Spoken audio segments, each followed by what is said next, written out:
Okay, before we start, yes, I know. The irony is not lost on me. I am fully aware that I used to be a cam girl, and now I'm sitting here giving you relationship advice.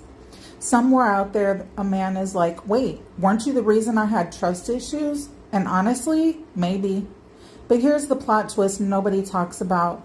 When you've spent years watching men in their most unfiltered, unguarded, 2 a.m., Wi Fi barely working honesty, you learn some things. You learn what they say when they're trying to impress you. You learn what they say when they're lonely. You learn what they say when their ego is bruised. And you definitely learn what they do when they think no one is judging them. It's like getting a PhD in male psychology, but instead of a diploma, you get trauma and really good lighting. So yes, I've been behind the curtain, and now I'm here to help you not date the guy who was on the other side of it. You're welcome.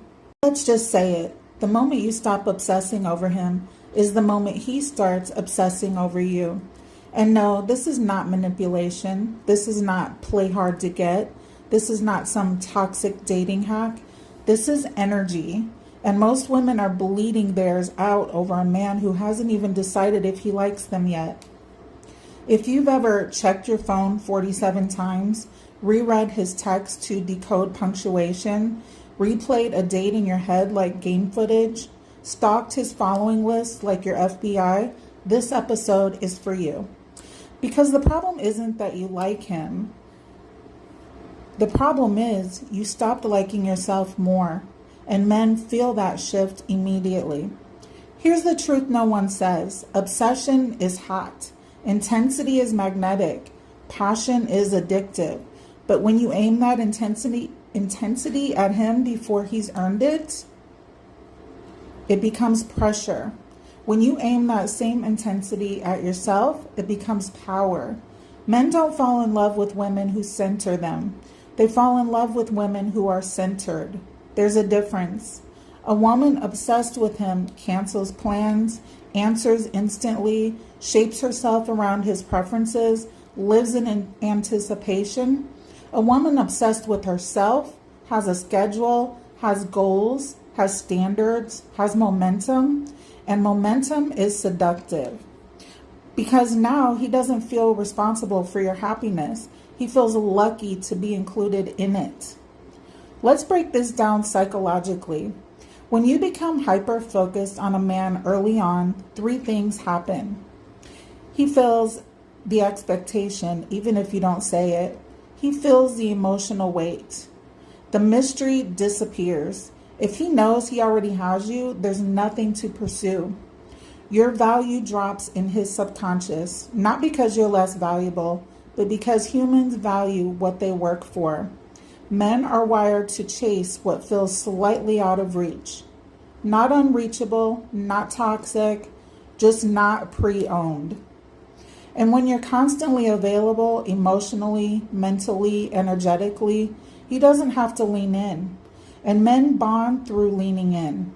But here's the part that might sting. When you obsess over him, it's usually because you're avoiding something in yourself. Your goals, your body, your discipline, your healing, your loneliness. It's easier to analyze his text than analyze your own life. I said what I said. Let's clarify something. Being obsessed with yourself does not mean being arrogant, posting thirst traps for validation, acting cold, playing games. It means being deeply invested in your own evolution. It means you're in the gym because you respect your body. You're reading because you respect your mind. You're building income because you respect your future. You're healing because you respect your peace. A woman who is building herself radiates something different. She walks slower. She talks calmer. She doesn't over-explain. She doesn't chase reassurance because she's so busy becoming.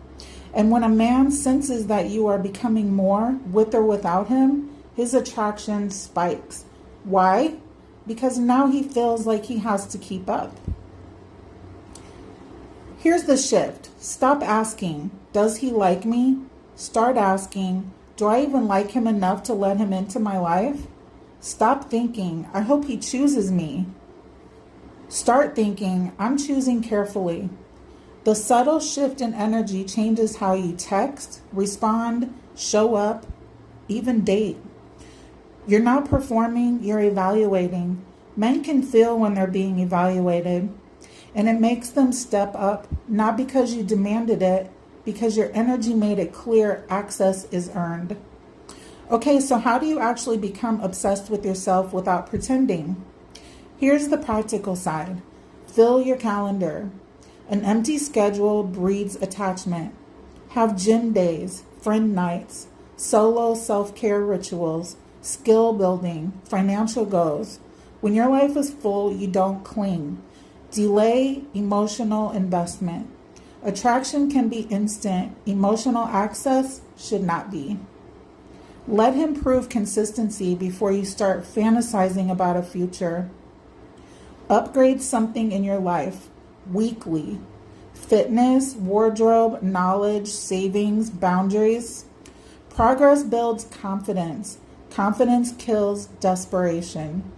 Stop narrating everything to him. You don't need to update him on every thought. Mystery is silence plus substance. Catch yourself when you spiral. If you're overthinking his behavior, redirect. Do 20 squats. Read 10 pages. Clean something. Work on a goal. Train your brain to build, not obsess. Here's the bottom line. When you're obsessed with yourself, you glow differently. You move differently. You attract differently. And the irony? When you no longer need him to be obsessed with you, that's when he usually is. Because obsession follows value, and value follows self-respect. So stop staring at your phone, start staring at your potential. The right man won't be chased. He'll be aligned.